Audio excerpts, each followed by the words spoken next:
Quero saudar o povo de Deus com a gloriosa paz do Senhor Jesus. Bem-vindos ao canal Deise, Pregadora da Palavra. Louvado seja o nome do Senhor por mais uma semana, meus irmãos, que se inicia, por mais uma segunda-feira cheia da graça, do poder, do livramento do nosso Deus. Que as poderosas mãos dele estejam sobre a sua vida, sobre a sua casa e sobre a sua família. Seja muito bem-vindo a você que é inscrito aqui nesse canal, onde você me ajuda a propagar o grande evangelho do Senhor. Nós vamos fazer esse ID até que ele venha, meus irmãos. Então você que chegou até aqui, em nome de Jesus, continue compartilhando, deixando o seu like, deixando o seu comentário, ele sempre é muito bem-vindo, eu leio todos, tá bom? Ative o sininho para que todas as vezes que eu deixar uma mensagem aqui, você seja avisado no nome do Senhor Jesus Cristo, tá bom? Hoje, nessa segunda-feira, eu gostaria de compartilhar com os irmãos uma poderosa palavra que está no livro de Gênesis, no capítulo de número 6, o versículo de número 17 e 18. Vamos comigo? Bora aprender um pouquinho mais sobre a palavra do Senhor? Vamos lá. Porque eis que eu trago um dilúvio de águas sobre a terra, para desfazer toda a carne em que há espírito de vida debaixo dos céus. Tudo o que há na terra expirará, mas contigo estabelecerei o meu pacto, e entrarás na arca tu, os teus filhos e a tua mulher, e as mulheres de teus filhos. Louvado seja o nome do Senhor Jesus. Noé, a história de Noé, a arca de Noé, é uma história extremamente conhecida por todo o mundo. E é uma mensagem que me chama a atenção porque vai falar da misericórdia de Deus na vida daqueles que decidiram olhar para Deus, servir a Deus, independente de todo o contexto ao seu redor. Esse quer e deseja ter um relacionamento com Deus. E, consequentemente, o Senhor faz um pacto com essa pessoa, ou seja, uma aliança. Aliança e pacto aqui é a mesma coisa. Você vai ver que a terra estava toda corrompida. E você vai olhar um homem num contexto que nunca houve chuva. E quando ele começa a falar que haveria uma destruição, porque afinal o pecado havia chegado às narinas de Deus, esse homem então recebe uma ordem divina pedindo para que ele fizesse uma arca.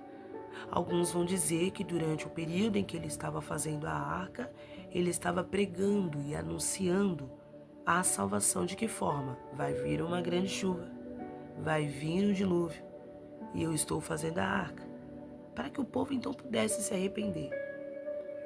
Quando você olha para isso, você vê que, de uma certa forma, Noé estava pregando sim a palavra, até mesmo com as suas atitudes, se ele falava ou não falava.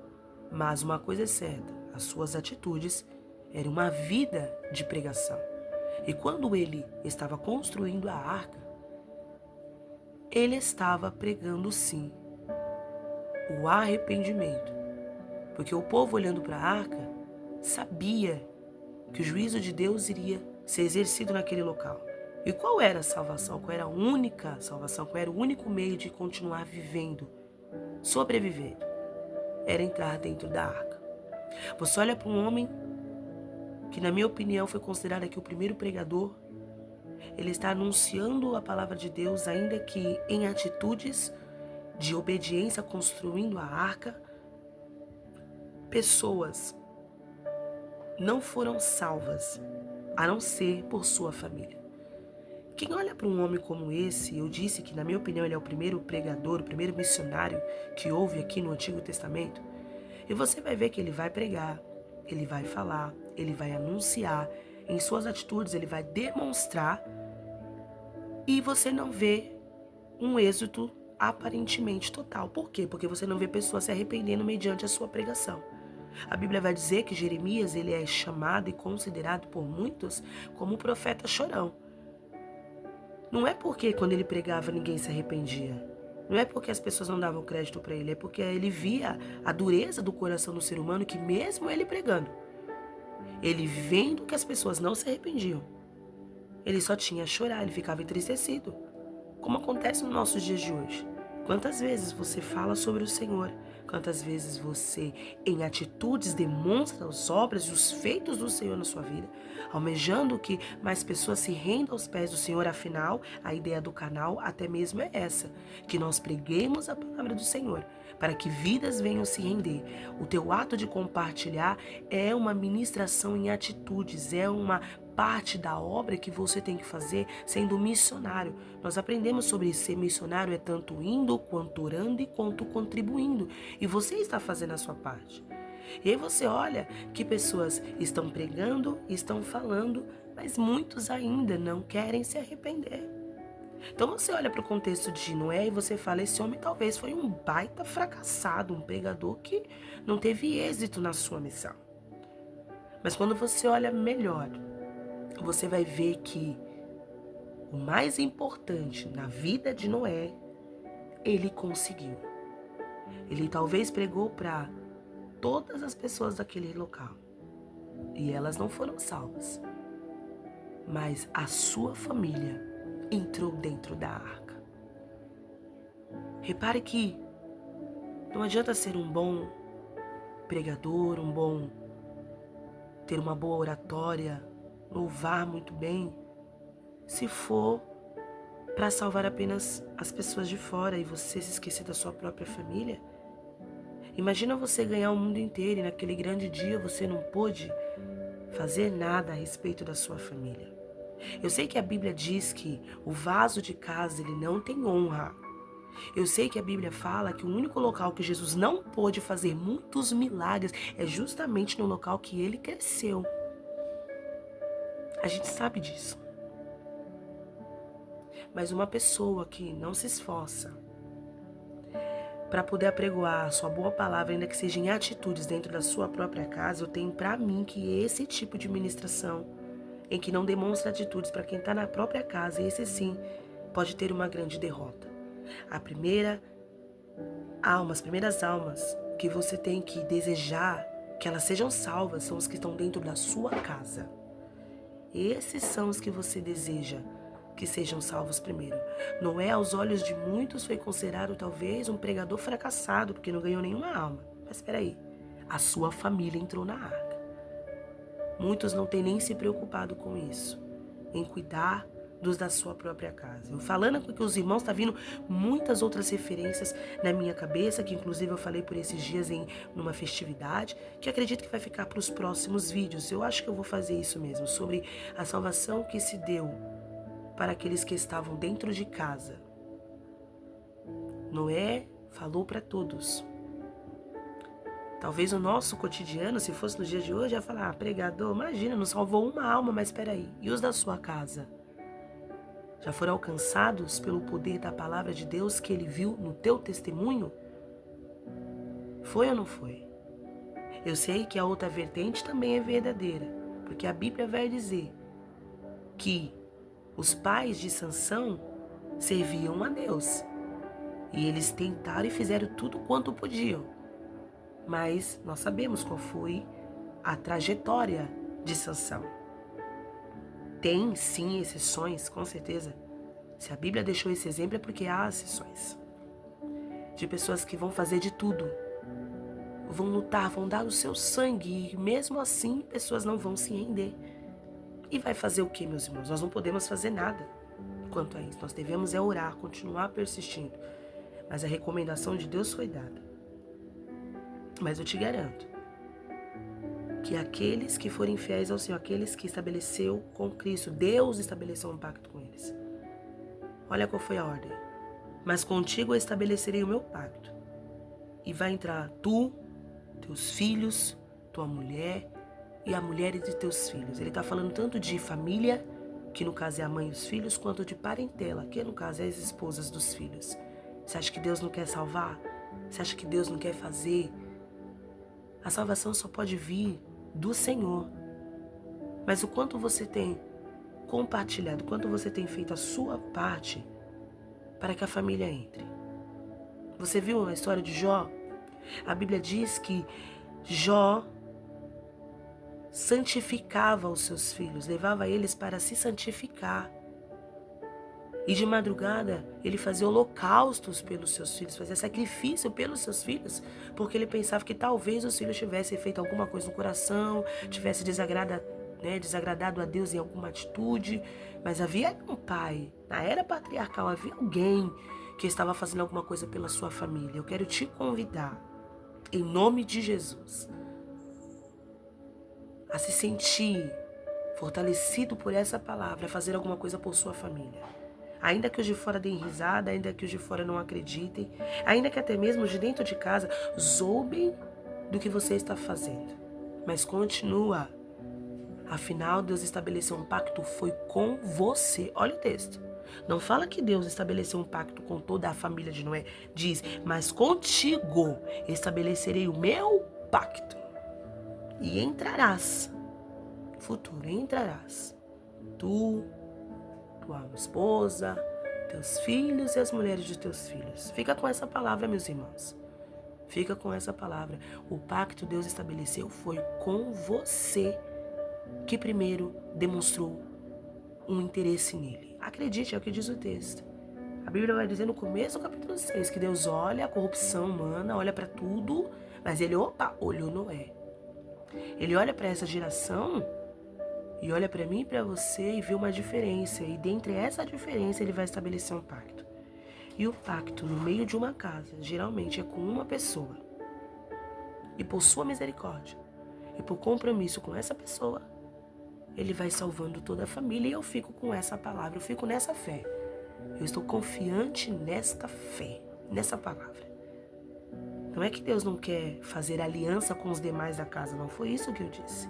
Eu disse que em meio a tantos, Deus olhou para o interesse de um, estabeleceu o pacto com um, e foi misericordioso e salvou toda a sua casa. O que adianta nós ganharmos o mundo inteiro? O que adianta você ajudar os de fora se os de casa precisam de ajuda? O que adianta você olhar para por exemplo, um grupo de adolescentes, um grupo de varões, um grupo de irmãs, você olhar para outras pessoas e quando você olha para dentro da sua casa, está um baita fracasso. Continue lutando e perseverando, meus irmãos. Foi contigo que o Senhor estabeleceu. Queira salvar primeiro. Queira no nome de Jesus. Almeje isso dentro de você, que a sua casa seja a primeira a ser salva. Faça a tua parte. Você acha que Deus não está vendo? Você acha de verdade que o nosso Senhor, Jesus Cristo, não está observando e vendo todas as coisas? Eu te garanto, pela palavra, que Ele vai te responder, porque Ele é justo, Ele é fiel. E não importa o que está acontecendo ao seu redor. Não importa o quanto você chorou. A Bíblia diz no Salmo de número 126, 5 e 6. Aquele que leva a preciosa semente, andando e chorando. Andando. Não parar, tem que fazer alguma coisa. Andando e chorando. Voltará, sem dúvidas, trazendo consigo seus molhos. A alegria vai chegar. E eu creio nisso. Continua andando. Continua chorando. Leva essa preciosa semente. Ela vai trazer resultados. Ela vai trazer resultados. E a minha e a sua família, no dia que vier o dilúvio, ela tem que estar dentro da arca. Imagina se no céu nós tivéssemos naquele grande dia. Eu estou falando do que eu acredito, tá, irmãos? Eu não acredito que nós vamos ter sentimentos naquele dia, de recordações, de lembrança. Ai, irmã, mas Lucas, capítulo 16, na parábola do rico e Lázaro, fala que alguém ali teve uma percepção e teve lembrança. Sim, quem? Lázaro, que estava no inferno. Aliás, perdão, rico. Desculpa, o rico, sim, ele se lembrou. Mas quem foi que falou acerca de Lázaro? Foi o pai Abraão. Então eu não tenho para mim que lá no céu, no seio de Abraão, naquele grande dia, nós vamos ter algum sentimento, alguma lembrança referente à terra. Por quê? Porque imagina assim, naquele grande dia, um exemplo, meus filhos são salvos e eles se recordam que de repente a mãe deles não foi. Como que a pessoa vive em paz num local que é de paz, num local que só vai ser alegria e vai se recordar de alguém da família que não subiu, meus irmãos? Por isso que eu não consigo, compartilhar dessa ideia. Eu olho para a parábola do rico e Lázaro e vejo que quem teve lembranças foi o rico. Lázaro foi o pai Abraão que falou acerca dele, estava lá descansando. Imagina como seria a mente de uma pessoa no céu, sabendo que alguém da sua família ficou na terra. Estava falando isso até com meu esposo ontem, deve ser muito triste, seria horrível. Seria, né, no mínimo assim, muito castigador para nós. Como que teria paz, irmãos? Pensa nisso, como que teria paz? É por isso que enquanto você está aqui, faça, sabe, castigador para nós. Por isso que você precisa continuar fazendo a tua parte, meus irmãos. Em nome de Jesus, a nossa família precisa entrar lá naquele grande dia. Nós precisamos salvar, precisamos ganhar a nossa família, anunciar, mostrar para ela ainda que seja em atitudes. Olha, a arca está sendo construída, cuidado, o dilúvio vai chegar. Ou família, entra na arca em nome de Jesus. Eu não quero, irmãos, ser conhecida como alguém que prega para muitas pessoas, porque talvez os irmãos não me conheçam. O Senhor me chamou para isso. E ser tão bem sucedida, ser conhecida como uma pregadora e dentro da minha casa ser uma fracassada que não pôde nem levar a família para Cristo? Não, meus irmãos. Continuemos fazendo a nossa parte. O nosso primeiro ministério é a família, é a nossa família. Nosso primeiro ministério é a nossa família. Que o Senhor dê força para aqueles que estão lutando por sua família. Quer seja homens por suas esposas e filhos, quer seja mulheres por seus maridos e filhos. Mas o Senhor estabeleceu um pacto. Seja fiel a esse pacto, eu tenho certeza que você vai ser salvo. Pela sua infinita misericórdia, o Senhor vai salvar a nossa família. E eu creio nessa palavra. Em nome do Senhor Jesus, fica com isso, meus irmãos. Nesta manhã de segunda-feira, pega essa grande oportunidade, pelo teu próprio testemunho. Deixa a tua família se achegar mais a Cristo. Amém? Para você que ficou comigo até aqui, compartilhe esse vídeo. Não se esqueça de dar o seu like, faça um comentário, pode escrever lá que eu vou ler e vou sim, né, dar o meu joinha lá também. Posso até responder se os irmãos quiserem. Seja muito bem-vindo a você que chegou por esses dias aqui no canal. Conheci uma moça assim maravilhosa numa festividade que eu fui no sábado e eu falei para ela que eu ia dizer sobre isso. Que Deus abençoe a tua vida, minha irmã, em nome de Jesus, e abençoe a vida de todos vocês. Eu tenho orado por todos vocês que são inscritos nesse canal. Me ajude a divulgar. Não se esqueça de se inscrever, ativar o sininho, deixar o seu like e compartilhar essa grande, boa e poderosa palavra. E acredite, o Senhor vai salvar a nossa família, porque é promessa dele com aqueles com quem ele estabeleceu um pacto. Fique na paz do Senhor Jesus e todos tenham uma boa semana no nome de Jesus.